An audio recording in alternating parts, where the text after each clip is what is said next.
গৌতম বুদ্ধ খুব বড় মাপের সাধক ছিলেন বা সত্যি এনলাইটেন্ড হয়েছিলেন? আপনি কি মনে করেন? আপনি যদি মনে করেন হ্যাঁ, আপনার উত্তর হয় হ্যাঁ, তাহলে তার এগেনস্টে প্রশ্ন হচ্ছে আপনি কি করে জানলেন? আপনি কি সেই মাপের সাধক যে বুঝতে পারবে যে সামনের মানুষটা ওই স্তরে সাধক কি না? আপনি যদি ক্লাস 5-এ পড়েন, আপনি কি করে বুঝলেন যে গ্র্যাজুয়েশনের যে টিচার বা গ্র্যাজুয়েশনের একজন স্টুডেন্ট ভালো না খারাপ? আমরা তো ক্লাস 5 কি নার্সারিতেও ভর্তি হইনি যদি স্পিরিচুয়াল জগতের কথা হয়, বুদ্ধ যেখানে মাস্টার ডিগ্রি বা পিএইচডি কমপ্লিট করে ফেলেছেন, তাই না? আসলে আমাদের যে বুদ্ধি সেটা হচ্ছে টাকা পয়সার বুদ্ধি।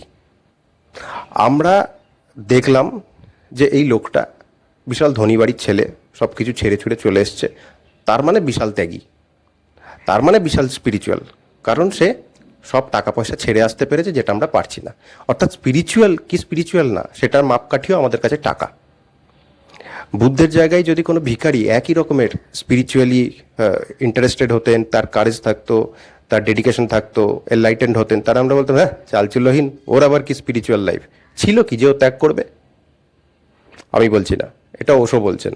আরেকটা বিষয় হলো যে এত হাজার হাজার বছর ধরে কোটি কোটি মানুষ বলে এসছেন উনি বড় একজন সাধক ছিলেন, তাই আমাকেও বলতে হবে। এটাকে বলা যেতে পারে কমিউনিটি বায়াস। কমিউনিটি বায়াস কী জিনিস? যখন হাজার হাজার বছর আগে আমরা গোষ্ঠীর মধ্যে থাকতাম, তখন গোষ্ঠী যা বলছে সেটা আমার মনঃপূত না হলেও, সমর্থন না থাকলেও বাইরে সমর্থন দেখাতে হতো, কারণ গোষ্ঠী থেকে যদি আমি দলছুট হয়ে যাই তাহলে আমি জাস্ট শেষ হয়ে যাব। কারণ এই পৃথিবী তখন এত সিকিউর ছিল না, প্রতি পদে বিপদ ছিল, এবং সেই বিপদ মানে প্রাণের আশঙ্কা। ফলে গোষ্ঠীর বিরুদ্ধে যাওয়াটা খুব ঝুঁকিপূর্ণ ছিল, ওটা আমাদের ব্রেনে এখনও থেকে গেছে। তাই কমিউনিটি যা বলছে, অর্থাৎ সমাজের অধিকাংশ মানুষ যা বলছে তার সাথে হ্যাঁ মেলাও, ঝুঁকি কম, বিন্দাস লাইফ।